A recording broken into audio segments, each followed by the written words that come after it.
If you hear this message, wherever you stand, I'm calling every woman, calling every man.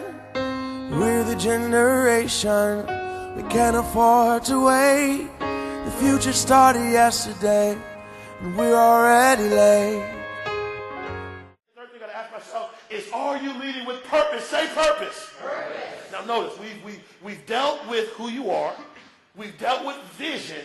Now the question is, are you leading with purpose? Say purpose. Purpose. Now again, when we deal with purpose, oh, I love this one right here.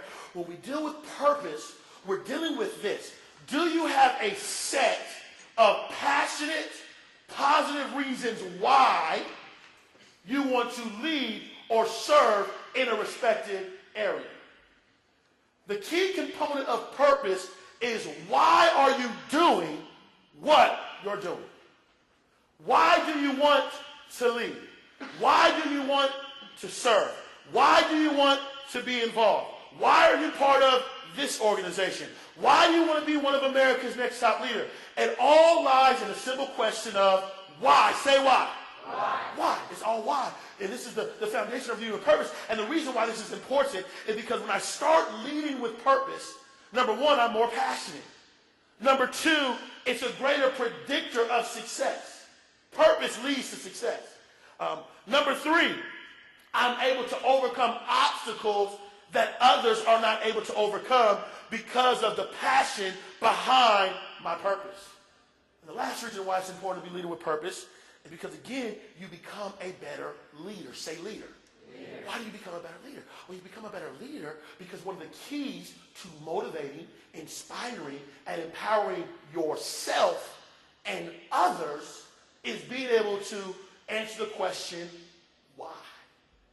The key to motivating people, the key to inspiring people, the key to empowering people, the key to motivating yourself early in the morning is being able to ask yourself the question, why? Say why. Why? When I look at my life, I live in Los Angeles, California, and I have a beautiful daughter, and I live right by the beach. And I still get on the plane, and I fly to New York City on a Thursday, speak that night, then I got to drive 3 hours back to Albany, New York, then I got to get up the next morning, fly to Columbus, Ohio, then I got to drive another 2 hours to Cincinnati, get 4 hours of sleep, wake up the next morning, do a keynote presentation, a workshop session, and a closing session in a matter of a 6 to 7 hour span. Then I got to get back in my car, drive another 2 hours all the way back to Columbus, Ohio, get on a plane, get into Miami, Florida at 12 midnight, get into my hotel room about 2 or 2:30 in the morning, wake up early, go convene with some friends, go to bed that night, get up Monday morning, work on my speech, get on a plane, and then fly to Orlando, Florida, and voila, here am I.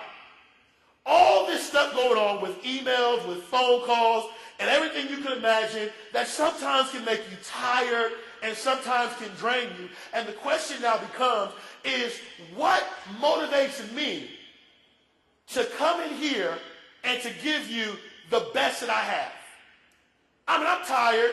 I've been challenged, and you know, there's a lot of things on my mind, but I give it 110%, come with passion, with energy, as if this is my first presentation of the past 6 days. How do I do that? I do that because of the why. Because my why is I want to inspire a generation of leaders that can make an impact in the world. I want to give you the tools that are going to enable you to succeed. I want to give you the resources that are going to give you the ability to become the best that you can become. That's why I do it. That's what motivates me. Believe it or not, money doesn't really motivate. Now, obviously, I got to make money because it's how you make a living. Obviously, there's bills to pay, but that's not what motivates me. What motivates me is if I can inspire you and I can motivate you and impact your life, and then you come back and I hear from you 4 or 5 years later, and you say, man, you won't believe what I did. You won't believe what you said. That right there motivates me, because my job, or our job as a collective body of leaders, is to leave the world better than what it was before we came. And that's why Simon Sinek says this. He says, from a leadership, he says this is what he says. He says, if you hire people because they can do the job, they'll work for money. But if you hire people who believe what you believe, they'll work for you with blood, sweat, and tears. The key thing I want to point out is he tells if you get them to believe what you believe. The way you get people to believe what you believe is tell them why it's important. Instead of telling them you must be a leader, let me tell you why you must be a leader. I'm not going to tell you to be a leader. I'm going to start with, this is why we need you to be a leader. I'm not going to just tell you, go to school and do well. I'm going to tell you why you must go to school and do well. I'm not going to tell you, get up early in the morning and make sacrifices for my organization or my fraternity or my sorority. No, I'm going to tell you why it's important for you to be there. Because when you tell a person why, they'll become more motivated and more engaged than just telling them what to do. Are you still with me? And a great example of this is Dr. King. Everybody know Dr. Martin Luther King? Everybody know Dr. Martin Luther King? A very interesting story. You know, we understand Dr. King. He said, I have a dream. He said, I have a dream. And he fought for equality. He fought for civil rights. And, he led these marches. And he did all this wonderful thing for humans and human rights and all this wonderful stuff. But there was a really interesting question that I have for Dr. King. I have a question. This is my question.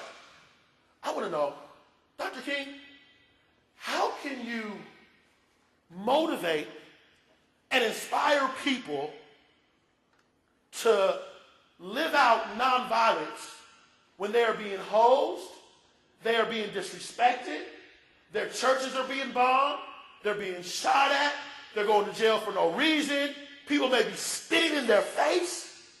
How can you tell them not to do nothing? Because 50% of people in this room, if someone came up to you and spit in your face, or slapped you, or water hosed you, or said something to you, you're probably going to react in a violent manner. Maybe you're going to say something. Maybe you're going to lose control. You're going to do something different from nonviolence. It's really human nature. So the question is, how could he inspire people not to do nothing? Because they understood the why. They understood if we march with nonviolence, if we stick to the purpose, everything else is going to take care of itself. In essence, if we do what we're purposed to do, if we keep why we're doing what we're doing at the front of what we're doing, it will give us the energy, it will give us the strength, it will give us the motivation, but most importantly, we'll see our dreams and our visions become a reality. But it starts with the why. Say why. Why? It starts with the why. And so the lesson that we can all learn from Dr.